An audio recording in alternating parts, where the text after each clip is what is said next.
आइए आज देखते हैं संसद, संविधान और राजनीति से जुड़े कुछ उत्तम प्रश्न एवं उनके उत्तर। तो पहला सवाल है, राज्यसभा का पहली बार गठन कब हुआ एवं 2 वर्षों में सदस्य पद क्यों रिक्त होते हैं जबकि कार्यकाल 6 वर्ष का होता है? इसका उत्तर है, राज्यसभा का पहली बार गठन हुआ 3 अप्रैल 1952 को। विभिन्न राज्यों की विधानसभाओं ने समानुपातिक प्रतिनिधित्व व्यवस्था से एकल संक्रमणीय मत द्वारा अपने प्रतिनिधि चुने। कच्छ और त्रिपुरा में निर्वाचक मंडलों के द्वारा प्रतिनिधि चुने गए। जम्मू और कश्मीर के 4 प्रतिनिधियों का चयन राज्य सरकार की सिफारिश पर राष्ट्रपति द्वारा किया गया। अजमेर कुर्ग समूह और मणिपुर त्रिपुरा समूह से एक प्रतिनिधि चुना गया। कुल 216 सदस्यों में से 204 राज्यों का प्रतिनिधित्व करते थे और 12 राष्ट्रपति द्वारा मनोनीत सदस्य थे। निर्वाचन आयोग की सलाह से राष्ट्रपति ने 1952 में ही एक आदेश जारी किया जिसके अनुसार प्रथम राज्यसभा सदन के सदस्यों को 3 श्रेणियों में रखा गया। प्रथम श्रेणी के सदस्यों का कार्यकाल 2 अप्रैल 1958 को समाप्त होना था। दूसरी श्रेणी के सदस्यों का कार्यकाल 2 अप्रैल 1956 को तथा तीसरी श्रेणी के सदस्यों का 2 अप्रैल 1954 को। कौन सदस्य किस श्रेणी में रखा जाए, इसका निर्णय निर्वाचन आयोग ने ड्रॉ ऑफ लॉट्स के द्वारा किया। इसीलिए हर 2 साल में सीटें खाली होती गईं और 2 साल का अंतर पड़ता गया। जो ये ड्रॉ ऑफ लॉट्स हुआ था वो काम खुले में 29 नवंबर 1952 को किया गया। अब आते हैं हम दूसरे प्रश्न पर। केंद्र शासित प्रदेश में राज्यपाल न होकर उपराज्यपाल क्यों होते हैं? इसका उत्तर है, संविधान में इन्हें संघ राज्य क्षेत्र कहा गया है। केंद्र शब्द का प्रयोग असंवैधानिक और भ्रामक है। संविधान के अनुच्छेद 239 के अंतर्गत संघ राज्य क्षेत्र का प्रशासक राष्ट्रपति द्वारा किया जाता है। वह अपने द्वारा ऐसे पदाविधान सहित जो वह विनिर्दिष्ट करे नियुक्त किए गए प्रशासक के माध्यम से उक्त मात्रा तक काम करेगा जितनी वो ठीक समझता है। संसद विधि द्वारा संघ राज्यों के प्रशासन की व्यवस्था कर सकती है। राष्ट्रपति द्वारा नियुक्त संघ राज्य क्षेत्र के प्रशासक को उपराज्यपाल की संज्ञा से संबोधित किया जाता है, किंतु संसद विधि द्वारा अथवा राष्ट्रपति अपने अधिकारियों के द्वारा प्रशासक को कोई और नाम दे सकता है। उपराज्यपाल का प्रयोग इन प्रशासकों के राज्यपालों से भिन्न पहचान के लिए ही किया जाता है। तीसरा प्रश्न, संविधान संशोधन और सामान्य विधेयक क्या है? ऐसे सभी विधेयक जो संविधान संशोधन विधेयक अथवा धन विधेयक न हो, साधारण विधेयक कहते हैं। उन्हें ही सामान्य विधेयक भी कहा जाता है। संविधान संशोधन विधेयक वो होते हैं जिनके द्वारा संविधान के अनुच्छेद 368 में दी गई प्रक्रिया के अनुसार संविधान के किसी अनुच्छेद आदि में बदलाव लाने का प्रस्ताव हो।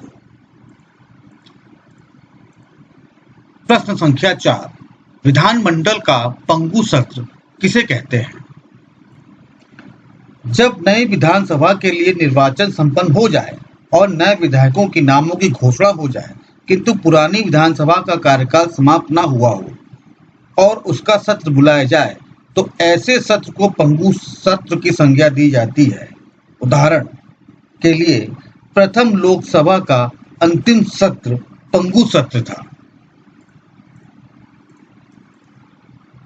प्रश्न संख्या 5, रिट याचिका क्या होती है? मूलतः याचिका या रिट एक न्यायिक प्रक्रिया है जिसके अंतर्गत उच्च न्यायालय तथा उच्चतम न्यायालय किसी को अपराधी की तरह पेश होने की आज्ञा दे सकता है। इस प्रक्रिया के अंतर्गत न्यायालय से जो गुहार की जाती है उसे रिट पिटीशन कहा जाता है या याचिका कही जाती है, और अदालत जो अपने निर्णय के द्वारा आदेश जारी करती है उसे रिट कहकर संबोधित किया जाता है। प्रश्न संख्या 6, राष्ट्रपति या उपराष्ट्रपति के देश से बाहर रहने की स्थिति में न्यायपालिका को कार्यपालिका के अधिकार देने के क्या कारण हैं? ऐसी स्थिति पैदा होने पर जब राष्ट्रपति और उपराष्ट्रपति दोनों पद रिक्त हो जाएं, संविधान के अनुच्छेद 70 के अंतर्गत बनाए गए कानून राष्ट्रपति अधिनियम 1969 के अनुसार उच्चतम न्यायालय के मुख्य न्यायाधीश और उनकी अनुपस्थिति में दूसरे वरिष्ठतम न्यायाधीश राष्ट्रपति के कर्तव्यों का निर्वहन करेंगे। परंतु ऐसी स्थिति में मुख्य न्यायाधीश या न्यायाधीश जो भी उस वक्त राष्ट्रपति का काम देख रहे हों, वो न्यायालय का काम नहीं देख सकते।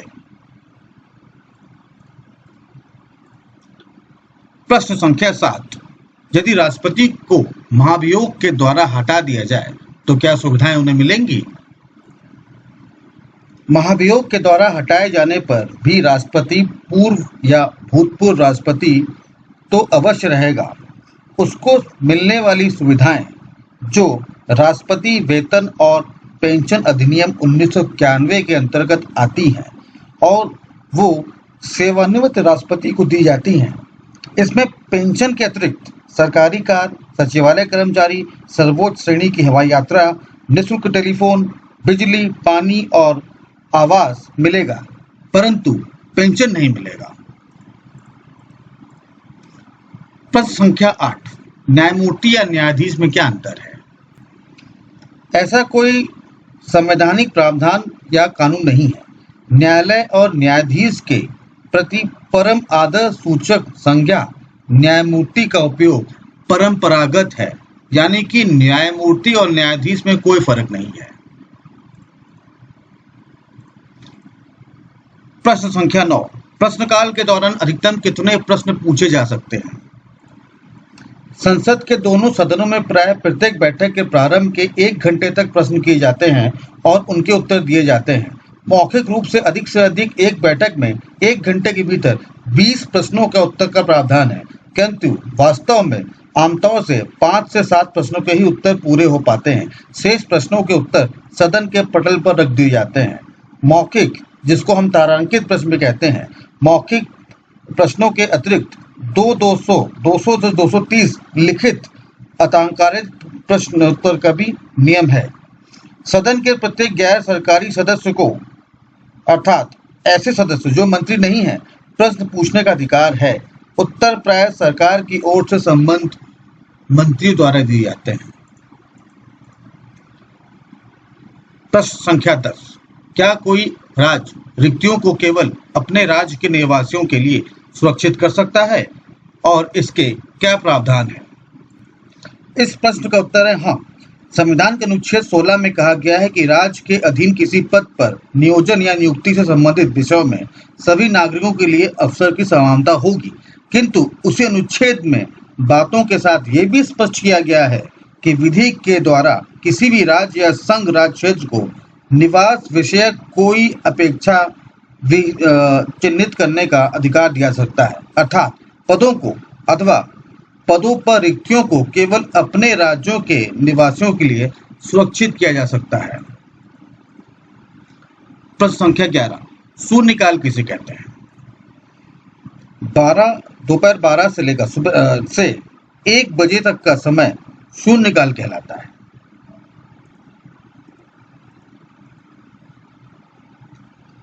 अपने और अगर प्रश्न आपको पूछने हैं तो कमेंट बॉक्स पर पूछ सकते हैं। धन्यवाद।